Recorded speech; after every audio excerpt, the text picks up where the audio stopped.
رسول اللہ وسلم علیک یا صدقے جاؤں آپ کی چکتے بلند آواز سے پڑھیے صلی اللہ علیہ یا رسول اللہ وسلم علیک یا وہ کمال حسن حضور ہے کہ گمان نفس جہاں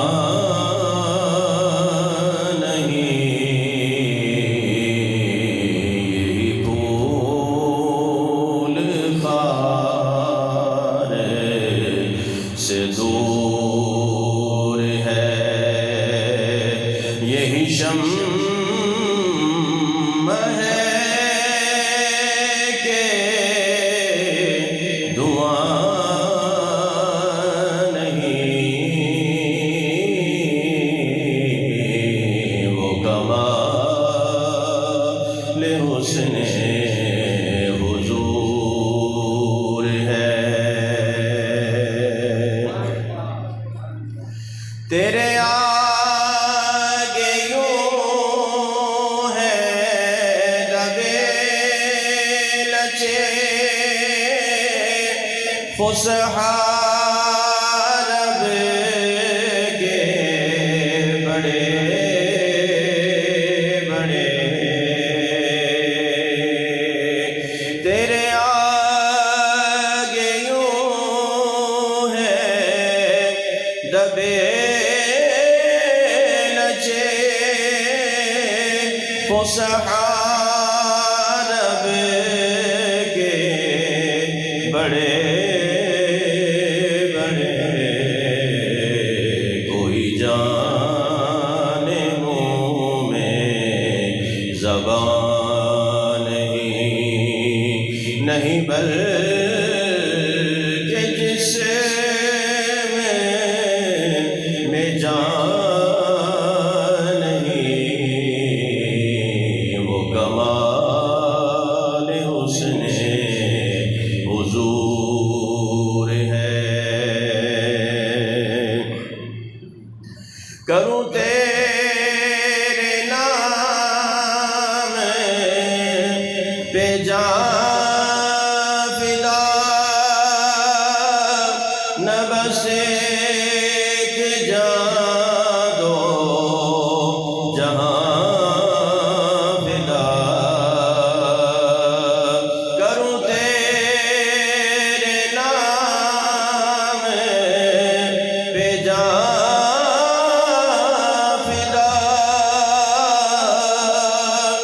بس ایک جان دو جہاں فدا دو جہاں سے بھی نہیں جی بھرا دو جہاں سے بھی نہیں جی بھرا کروں کیا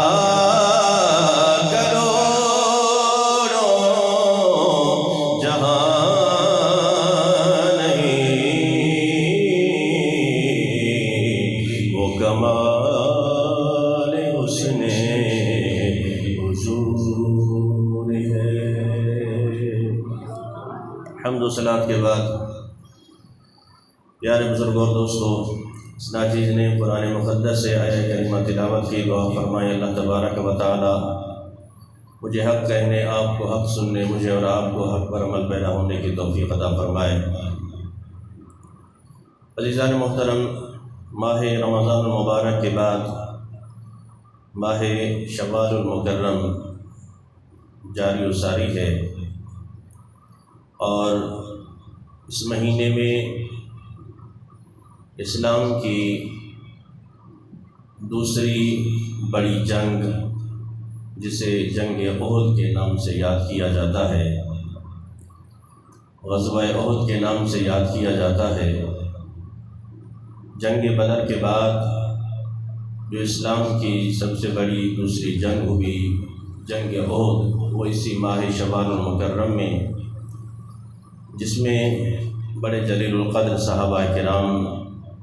70 صحابہ کرام رضوان اللہ تعالی مجمعین نے جام شہادت نوش فرمایا، جن میں حضور اکرم رحمت عالم نور مجسم صلی اللہ تعالی علیہ وسلم کے چچا امیر الشہداء سیدنا حضرت امیر حمزہ رضی اللہ تعالی عنہ بھی اس جنگ میں شہید ہوئے، حضرت حنظلہ رضی اللہ تعالیٰ عنہ بھی اس جنگ میں شہید ہوئے۔ عزیزان محترم، صحابہ کرام رضوان اللہ تعالیٰ عنہ مجمعین کہ جنہوں نے ہمیشہ اسلام اور بانی اسلام کے لیے کسی بھی قربانی سے دریغ نہیں کیا، وہ چاہے مال کی قربانی ہو، چاہے جان کی قربانی ہو، چاہے بچوں کی قربانی ہو، چاہے وطن کی قربانی ہو۔ جب وہ اپنا مادری وطن اور اپنا آبائی علاقہ مکہ المکرمہ جیسے مقدس شہر کو چھوڑ کر حضور صلی اللہ تعالیٰ علیہ وسلم کے ساتھ مدینہ طیبہ ہجرت کر کے آ گئے تھے، حتیٰ کہ ان کی ساری جائیدادیں، ان کا قبیلہ، ان کے سارے افراد، قوم، سارے رشتہ دار مکہ المکرمہ میں تھی،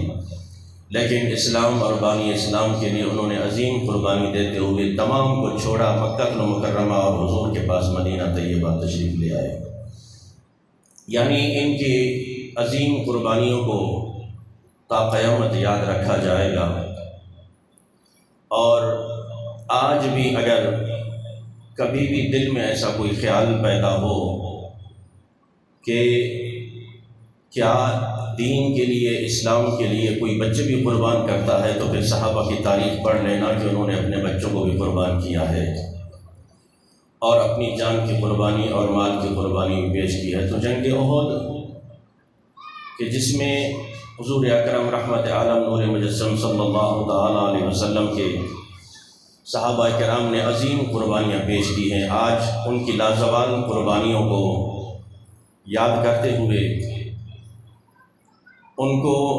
خراج عقیدت بھی پیش کریں گے اور یہ عہد کریں کہ اللہ تبارک و تعالی ہمیں بھی اسلام اور بانی اسلام کے لیے اسی طرح عظیم قربانیوں کی توفیق عطا فرمائے۔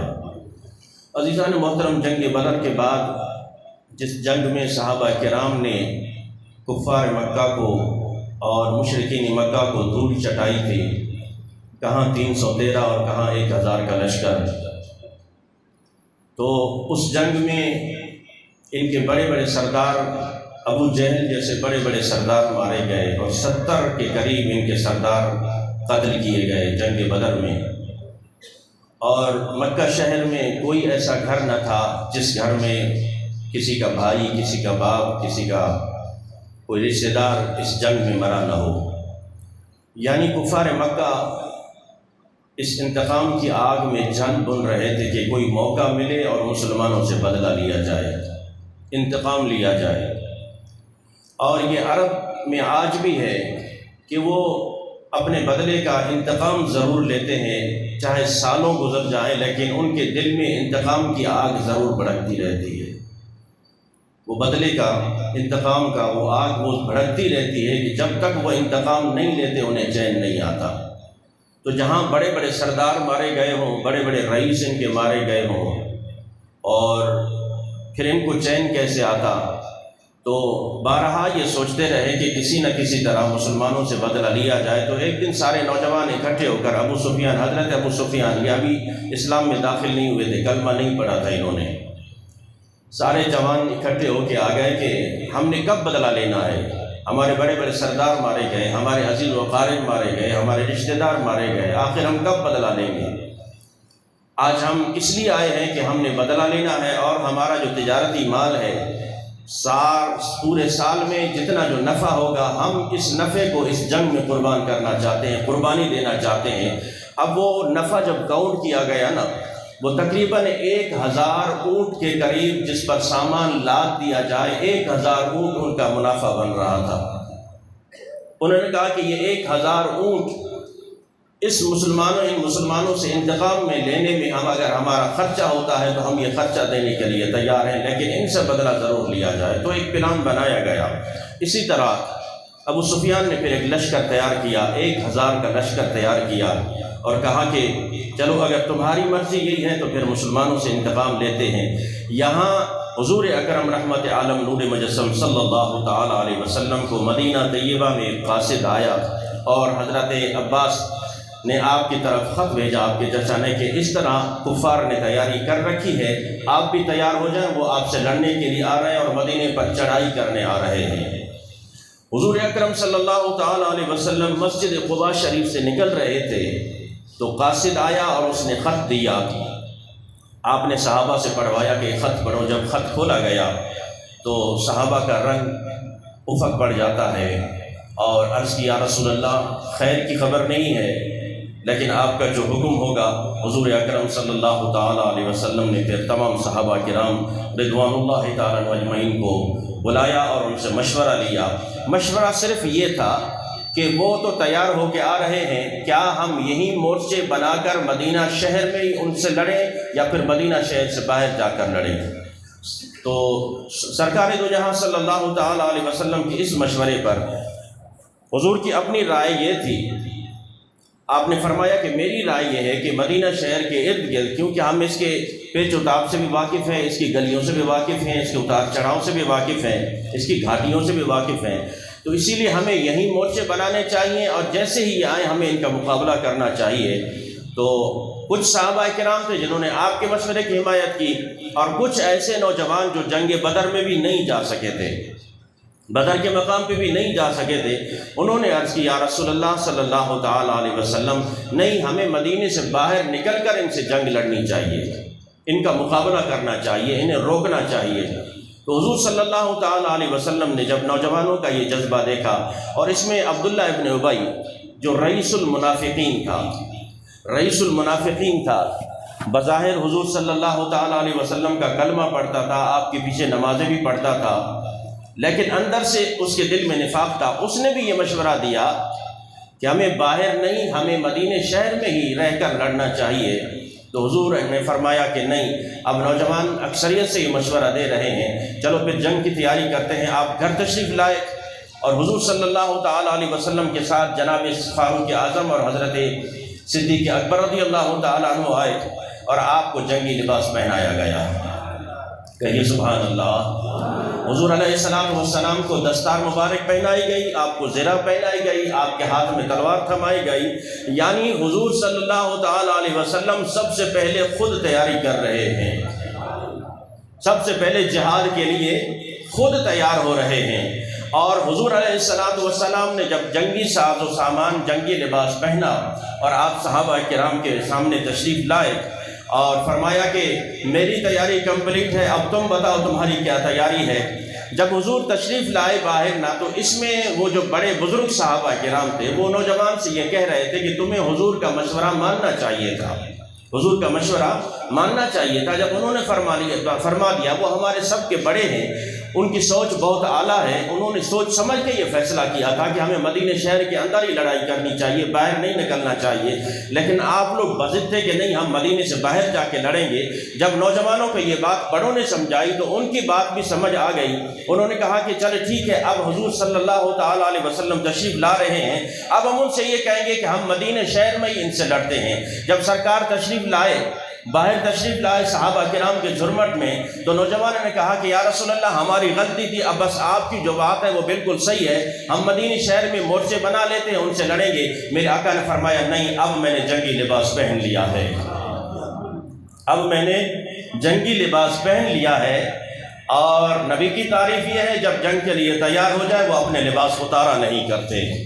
اپنا لباس اتارا نہیں کرتے۔ اب یہ لباس نہیں اترے گا، اب یہ لباس نہیں اترے گا، تیار ہو جاؤ سارے، ہم نے مدینہ سے باہر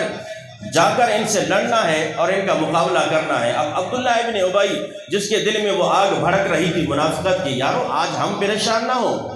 کہ لوگ اسلام کی مخالفت کیوں کرتے ہیں، لوگ دین کی مخالفت کیوں کرتے ہیں، میری اور آپ کی حیثیت کیا ہے؟ یا علامہ خادم حسین رضوی رحمۃ اللہ علیہ کا مقام حضور صلی اللہ تعالیٰ علیہ وسلم کے غلاموں سے بھی جتنا آپ نیچے آ جائیں حضور کے غلاموں کے وہ برابر نہیں ہو سکتے، تو پھر میں اور آپ کس شمار میں ہیں کہ آج اگر کوئی ان سے اختلاف رکھتا ہے یہ ان کا نصیب ہے، لیکن جنہوں نے مقام جان لیا ہے نا کہ وہ اس ٹائم حضور کے ساتھ رہ کر حضور کے پیچھے نمازیں پڑھ کر منافق رہے۔ علامہ خادم حسین رضوی رحمۃ اللہ علیہ بابا جی رحمۃ اللہ علیہ فرمایا کرتے تھے کہ خدا کی قسم جب یہ میں بات پڑھتا ہوں نا کہ حضور کے پیچھے جنہوں نے نمازیں پڑھی اور حضور کے سامنے وہ کلمہ پڑھتے پھر بھی منافق رہ گئے، تو میں کتاب رکھ کے میں کہتا ہوں کہ کاش جب یہ لوگ حضور کا چہرہ دیکھ کر مومن نہ ہو سکے، لوگ اگر آج قرآن کی مخالفت کرتے ہیں یا ہماری مخالفت کرتے ہیں تو ہمیں گھبرانا نہیں چاہیے، ہمیں گھبرانا نہیں چاہیے کہ اگر کوئی آپ کی بات کی مخالفت کرتا ہے کہ یار یہ کیا ڈھونگ رچا رکھا ہے، جب دیکھو دین کی بات کرتے ہو، جب دیکھو شدت کی بات کرتے ہو، جب دیکھو جہاد کی بات کرتے ہو، یہ اپنا اپنا نصیب ہے۔ کوئی آیا لے کے چلا گیا، کوئی عمر بھر بھی نہ پا سکا، کوئی آیا لے کے چلا گیا، کوئی عمر بھر بھی نہ پا سکا۔ تو عزیزان محترم یہ اپنے نصیب کی بات ہے، اللہ تبارک و تعالیٰ جسے عطا فرمائے۔ تو بابا جی رحمۃ اللہ علیہ فرمایا گئے جنہوں نے حضور کا چہرہ دیکھا پھر بھی منافق رہ گئے، تو آج اگر کوئی دین کی مخالفت کرتا ہے یا ہماری مخالفت کرتا ہے تو اس وقت رئیس المنافقین عبداللہ بن ابی نے کہا کہ حضور نے ہمارا مشورہ نہیں مانا۔ جب لشکر یہاں سے روانہ ہوا مدینہ طیبہ سے، مقام شہد آتا ہے، یہ مدینہ طیبہ سے 1.5 میل کے فاصلے پر ہے مقام شہد پر عبداللہ بن ابی نے کہا کہ ہم اب واپس چلتے ہیں کیونکہ حضور نے ہمارا مشورہ نہیں مانا۔ تو اس نے اپنے ساتھ جو چیلے چمچے تھے 300 کی تعداد بنتی تھی، 300 منافق اس کے ساتھ اور بھی ہو گئے، یہ وہاں سے آدھے راستے سے واپس ہوئے۔ اب حضور کا لشکر آگے جا رہا ہے مقام احد کی طرف، یہ 1.5 میل سے واپس آ جاتے ہیں اور مقام احد 3 میل کے فاصلے پر ہے، آدھے فاصلے سے ہی واپس آئے۔ عبداللہ ابن حرام رضی اللہ تعالیٰ عنہ حضور کے صحابی آگے بڑھتے ہیں اور کہا کہ اے عبداللہ، اس حال میں حضور کو چھوڑ کے جا رہے ہو، اس حالت میں کہ سامنے 1000 کا لشکر ہے اور وہ چڑھائی کر کے مدینہ طیبہ آ رہے ہیں، وہ حضور سے لڑنے آ رہے ہیں اور تم اس حال میں اپنے ساتھیوں لے کر روانہ ہو رہے ہو، خدا کا خوف کرو، خدا کا خوف کرو، یہ کیا کرنے لگے ہو؟ اس نے کہا کہ نہیں معاذ اللہ، اس نے ایک لفظ کہا معاذ اللہ، یہ لڑائی نہیں ہے، یہ تو طاقت کا معاذ اللہ ایک تماشا ہے، طاقت کا تماشا ہے۔ آج لبیک یا رسول اللہ کا نعرہ لگایا جائے، لوگ کہتے ہیں یہ سیاسی نعرہ ہے، یہ سیاسی نعرہ ہے۔ ہم نے حضور صلی اللہ تعالیٰ علیہ وسلم کے نام کو بھی سیاسی بنا دیا، ہم نے حضور صلی اللہ تعالیٰ علیہ وسلم کے عظیم نام کو، مقدس نام کو، یارو یہ نعرہ آج سے نہیں ازل سے لگتا آ رہا ہے۔ صحابہ کرام نے اور حضور صدیق اکبر رضی اللہ تعالیٰ عنہ جب ختم نبوت کی جنگ چھڑی تھی مسیلمہ کذاب کے ساتھ، کیونکہ جب گروہ آپس میں ٹکرانے لگے تو یہاں سے بھی نعرہ تکبیر کی آواز آتی تھی، یہاں سے بھی نعرہ تکبیر کی آواز آتی تھی، دونوں گروپ کا ایک ہی نعرہ تھا، اللہ اکبر اللہ اکبر۔ آج سمجھ میں نہیں آ رہا تھا کہ مسلمان کون ہے اور یہ جھوٹا کون ہے۔ لوگ آئے صدیق اکبر کے پاس، امیر المومنین ہمیں مشورہ دیجیے، ہم اپنے مسلمانوں کی گردنیں کاٹنے لگے ہیں، ہمیں پتہ نہیں چل رہا، یہاں سے بھی نعرہ تکبیر بلند ہوتا ہے، وہاں سے بھی نعرہ تکبیر بلند ہوتا ہے، ہم کس کے ساتھ لڑیں؟ ہمارا کوئی نشان بتائیے، ہماری کوئی علامت بتائیے۔ جناب صدیق اکبر رضی اللہ تعالیٰ نے جو علامت بتائی ہے، رہتی دنیا تک یہ اہل سنت کا نشان بھی ہے، اہل سنت کی علامت بھی ہے۔ صدیق اکبر نے فرمایا تم یا رسول اللہ کا نعرہ لگاؤ۔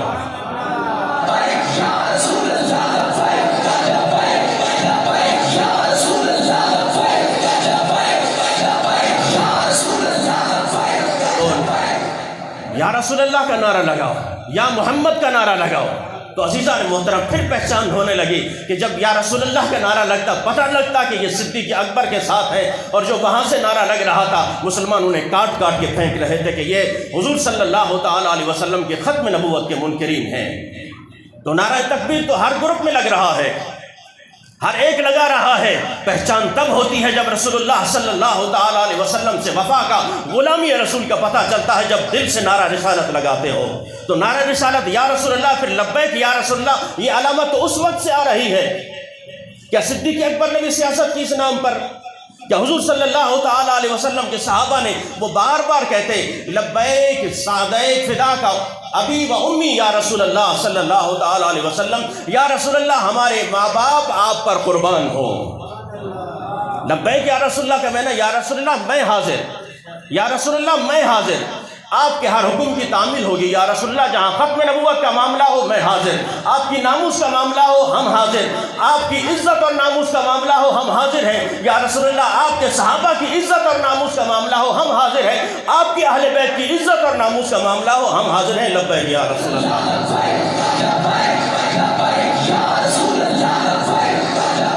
اس لیے میرے ساتھیوں، جب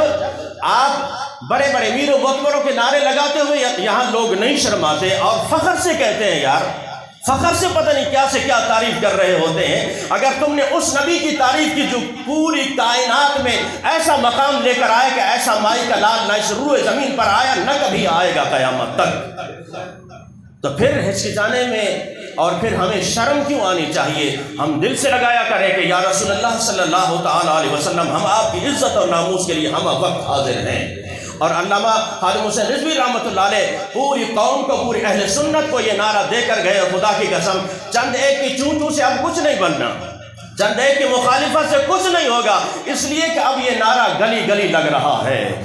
کوچے کوچے لگ رہا ہے، اور بچے بچے کی زبان پر یہ نعرہ ہے۔ تو عزیزان محترم، سرکار دو جہاں صلی اللہ تعالی علیہ وسلم کو دیکھ کر بھی یہ منافق جب وہاں سے واپس پلٹے، حضرت عبداللہ ابن حرام نے کہا کہ اللہ کا خوف کرو عبداللہ ابن ابی، یہ کیا کرنے لگے ہو؟ اس حال میں حضور کو چھوڑ کر جا رہے ہو، اس حال میں چھوڑ کر جا رہے ہو۔ اللہ، اس نے کہا کہ نہیں معاذ اللہ، یہ تو طاقت کا مظاہرہ ہونے لگا ہے، تماشا ہونے لگا، یہ کوئی جنگ نہیں ہے، جہاد نہیں ہے۔ جب اس نے یہ الفاظ کہے نا، حضرت عبداللہ ابن حرام رضی اللہ تعالیٰ عنہ نے فرمایا کہ اے پروردگار، اسے مزید دین سے دور کر دے، اسے مزید ہم سے دور کر دے، اور یاد رکھنا ہے عبداللہ ابن ابی، اے منافق، دیکھے گا دین ایک دن غالب ہو کر رہے گا، دین ایک دن غالب ہو کر رہے گا۔ آج چاہے کوئی جتنی مخالفت کرے، لبیک یا رسول اللہ کے نعرے کی کوئی مخالفت کرے یا دین کی مخالفت کرے، انشاءاللہ دین غالب ہو کر رہے گا۔ یہ دنیا دیکھے گی، اس دین اپنی پاور سے آئے گا، اسلام اپنی پاور سے آئے گا، اور اسلام پر نام قربان، جان قربان کرنے والے ابھی مائی کے لال زندہ ہیں۔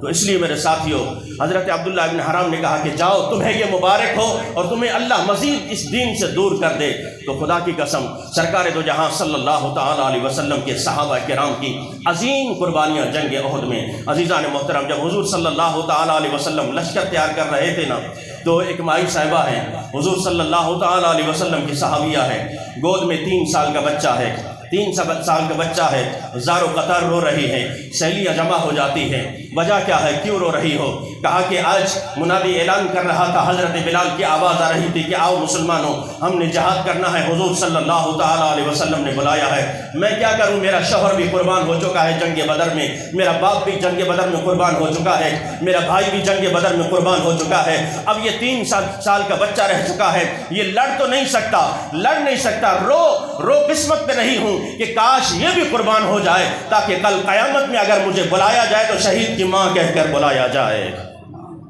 شہید کی ماں کہہ کر بلایا جائے۔ تو اس حال پہ رو رہی ہوں، لیکن اس مائی صاحبہ سے پھر بھی نہیں رہا گیا، یہ جاتی ہے حضور کی بارگاہ میں، حضرت بلال کھڑے ہیں دروازے پہ، رو کے عرض کرتی ہے کہ مجھے رسول اللہ صلی اللہ تعالیٰ علیہ وسلم سے ایک بار ملنے دو، میرا جا کے پیغام دو کہ آپ سے محبت کرنے والی، آپ کی عقیدت مند آپ کے پاس آئی ہے، ایک پیغام لے کر آئی ہے۔ حضرت بلال حضور صلی اللہ تعالیٰ علیہ وسلم کے پاس جاتے ہیں، یا رسول اللہ صلی اللہ تعالیٰ علیہ وسلم، ایک صحابیہ، ایک مائی، ایک عورت آپ سے ملنا چاہتی ہے اور آپ کو بلا رہی ہے، میرے آقا کریم باہر تشریف لاتے ہیں، قربان جاؤں حضور صلی اللہ تعالیٰ علیہ وسلم کے اس پیارے انداز پر، یارو قربان جاؤں حضور صلی اللہ تعالیٰ علیہ وسلم کی سیرت طیبہ پر۔ یہ نہیں کہا کہ میں اتنا بڑا ہو کر میں بڑے مجمع میں بیٹھا ہوں، میرے ہزاروں غلام میرے سامنے ہیں اور میرے چاہنے والے میرے سامنے ہیں، ان سے کہو کہ خود ملنے آئے، نہیں، خود سرکار یہاں سے اٹھے اس مائی صاحبہ کے پاس چلے جاتے ہیں، آنکھوں سے زار و قطار آنسو ہیں، رو کے عرض کرتی ہے، یا رسول اللہ صلی اللہ تعالیٰ علیہ وسلم، یہ بچہ آپ کی خدمت میں حاضر ہے، یہ آپ کے ساتھ جہاد کرنا چاہتا ہے، کیونکہ میرا باپ بھی قربان ہو چکا ہے جنگ بدر میں، میرا بھائی بھی قربان ہو چکا ہے، میرا شوہر بھی قربان ہو چکا ہے، یا رسول اللہ صلی اللہ تعالیٰ علیہ وسلم، اب میں اپنے بیٹے کو بھی قربان کرنا چاہتی ہوں، کیونکہ کل قیامت کے دن جب مجھے بلایا جائے گا تو شہید کی ماں کہہ کر بلایا جائے گا۔ رسول اکرم صلی اللہ تعالیٰ علیہ وسلم کی آنکھوں میں آنسو آ جاتے ہیں۔ میرے آقا علیہ الصلوۃ والسلام نے ارشاد فرمایا یہ تیرا 3 سال کا بچہ کیا جنگ لڑے گا؟ یہ تو چل پھر بھی نہیں سکتا، یہ تو چل پھر بھی نہیں سکتا، یہ کیسے جنگ لڑے گا؟ تو صحابیہ نے رو کے عرض کی یا رسول اللہ صلی اللہ تعالیٰ علیہ وسلم، مانا کہ یہ چل پھر نہیں سکتا، یہ لڑ نہیں سکتا۔ یا رسول اللہ جنگ میں ڈھال تو استعمال ہوتی ہے نا، دشمن کا وار روکنے کے لیے ڈھال تو استعمال ہوتی ہے۔ جب دشمن آپ پر تیر برسانے لگے گا، آپ پر تلوار چلانے لگے گا، اس بچے کو ذرا آگے کر دینا، یہ سارے تیر برداشت کر لے گا، یہ بچہ میرا ٹکڑے ٹکڑے ہو جائے گا، لیکن آپ پر تیر نہیں آنے دے گا، آپ کو تیر نہیں تکلیف محسوس ہونے نہیں دے گا۔ اس لیے یا رسول اللہ صلی اللہ تعالیٰ علیہ وسلم میں اسے آپ پر قربان ہونے کے لیے لائی ہوں، یا رسول اللہ اسے اپنی بارگاہ میں قبول کر لیجئے تاکہ کل قیامت کے دن جب بلایا جائے تو شہید کی ماں کہہ کر بلایا جائے۔ یارو ان کی عظیم قربانیوں کو قیامت تک یاد رکھا جائے گا، قیامت تک یاد رکھا جائے گا۔ جب عورتوں کا جذبہ یہ ہوگا تو پھر مردوں کے جذبے کا عالم کیا ہوگا؟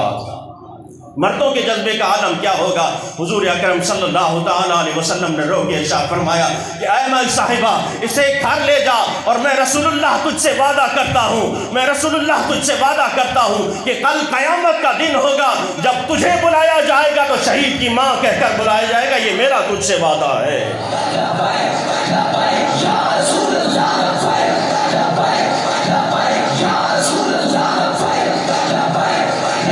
سے وعدہ ہے، یہ میرا تجھ سے وعدہ ہے، جا اسے گھر لے جا۔ اللہ اکبر۔ حضرت عبداللہ ابن جہش رضی اللہ تعالیٰ عنہ یہ حضور کے سالے ہیں، حضور کے سالے ہیں اور پھوپھی کے بیٹے بھی ہیں، اور حضرت سعد بن ابی وقاص رضی اللہ تعالیٰ عنہ دونوں آگے بڑھتے ہیں کہ آؤ یارو مل کے دعا کرتے ہیں۔ اب میدان کا جنگ لگنے والا ہے، جہاد چھڑنے والی ہے، جنگ چھڑنے والی ہے، جنگ زوروں پر آنے والی ہے، ابتدا ہونے لگی ہے۔ یہ دونوں صحابہ اکٹھے ہوتے ہیں، اے عبداللہ آؤ مل کے دعا کرتے ہیں۔ کیا دعا کرنی ہے؟ کہا کہ میں دعا کروں گا تم آمین کہنا، اور تم دعا کرو گے میں آمین کہوں گا۔ یارو جذبات دیکھیے صحابہ کرام، جو 1 سال پہلے اتنی قربانیاں دے چکے ہوں، اپنا سب کچھ لٹا چکے ہوں، لڑنے کے لیے تلوار نہ ہو، کھانے کے لیے کوئی خوراک موجود نہ ہو، پہننے کے لیے کوئی لباس موجود نہ ہو، کسی صحابی نے نہیں کہا یا رسول اللہ پہلے ہمیں لباس تو دیجئے، یا رسول اللہ پہلے ہمیں تلوار تو دیجئے، پہلے ہمیں ڈھال تو دیجئے تاکہ دشمن کے وار سے بچ سکیں۔ نہیں میرے ساتھیوں، کسی صحابی نے نہیں کہا کہ ہمارے پاس چلنے کے لیے سواری نہیں ہے، ہمارے پاس لڑنے کے لیے تلواریں نہیں ہیں، ہمارے پاس نیزے نہیں ہیں، ہمارے پاس بھالے نہیں ہیں۔ آج سب کچھ ہونے کے بعد مسلمان ذلیل کیوں ہو رہا ہے؟ ایٹم بم ہونے کے بعد پھر بھی مسلمان کیوں ذلیل ہو رہا ہے؟ کفار بار بار للکارتے ہیں، مسلمانوں کے سر شرم سے جھکے ہوئے ہیں، کوئی آگے بات نہیں کرتا، کوئی حکمران بات نہیں کرتا، اس لیے کہ انہوں نے ہمیں فحش پر اور فحاشی پر اتنا لگا دیا کہ مسلمانوں کی غیرت ختم ہوتی ہوئی نظر آتی ہے، مسلمان حکمرانوں کی غیرت ختم ہوتی ہوئی نظر آ رہی ہے۔ تبھی نہ کوئی جواب دے سکتا ہے۔ وہ فلسطین پر جس طرح بمباری کرتے رہے، غزہ پر جس طرح بمباری کرتے رہے، کوئی ایک بولنے والا نہیں ہے، ہر ایک اپنی عزت کے لیے بولتا ہے، اپنے منصب کے لیے بولتا ہے، اپنی کرسی کے لیے بولتا ہے، اپنی کرسی کے لیے بولتا ہے۔ لیکن بات جب مسلمانوں پر آتی ہے سارے خاموش ہو جاتے ہیں، بات جب اسلام پر آتی ہے سارے خاموش ہو جاتے ہیں، بات جب حضور کی عزت اور ناموس کی آتی ہے سارے خاموش ہو جاتے ہیں۔ قومیت پر ہر کوئی نکل آتا ہے، قومیت پہ ہر کوئی نکلتا ہے، اگر کوئی نہیں نکلتا تو ناموس رسالت پر نہیں نکلتا، لسانیت پہ ہر کوئی نکلتا ہے، اگر کوئی نہیں نکلتا حضور کی ختم نبوت پر کوئی نہیں نکلتا۔ یہ ختم نبوت کا معاملہ بھی ہمیں سیاسی نظر آتا ہے، حضور کی ناموس کا معاملہ بھی ہمیں سیاسی نظر آتا ہے۔ اگر سیاسی نظر نہیں آتا تو لسانیت کے لیے نکلنا نظر نہیں آتا، ثقافت کے لیے نکلنا یہ سیاسی نظر نہیں آتا، اپنی قومیت کے لیے نکلنا یہ سیاسی نظر نہیں آتا۔ یارو ایک دن رب کائنات کی بارگاہ میں ضرور پیش ہونا ہے، حضور کی بارگاہ میں ضرور پیش ہونا ہے، وہاں پوچھا جائے گا بتاؤ میرے دین پر وقت آیا تھا، اسلام پر وقت آیا تھا، بتاؤ تم نے کیا قربانیاں پیش کی تھی؟ تم نے بچوں کی قربانی پیش کی یا اپنی جان کی قربانی پیش کی یا اپنے بچوں کو بھی چھپا لیا تھا؟ اس لیے میرے ساتھیوں حضور کے صحابہ نے جو قربانیاں دی ہیں قیامت تک ان کو یاد رکھا جائے گا۔ حضرت سعد نے کہا کہ آؤ میں دعا کرتا ہوں تم آمین کہو۔ اب دعا مانگ رہے ہیں، سامنے جہاد ہونے لگا ہے، لڑائی ہونے لگی ہے۔ کہا اے میرے پروردگار، اے میرے پروردگار، میرا مقابلہ ایسے کافر سے کر دے، ایسے کافر سے کر دے جو مجھ سے سے زیادہ طاقتور ہو، لیکن اے پروردگار مجھے اس پر حاوی کر دے، اس کی میں گردن اڑا دوں اور اسے مار کر پھر جنت میں داخلہ مجھے عطا فرمانا۔ اللہ اکبر، قربان جاؤں۔ حضرت عبداللہ ابن جہش آمین کہتے رہے۔ پھر جب دعا ختم ہوئی حضرت سعد کی، حضرت عبداللہ ابن جہش کہتے ہیں اب میں دعا کرتا ہوں تم آمین کہو،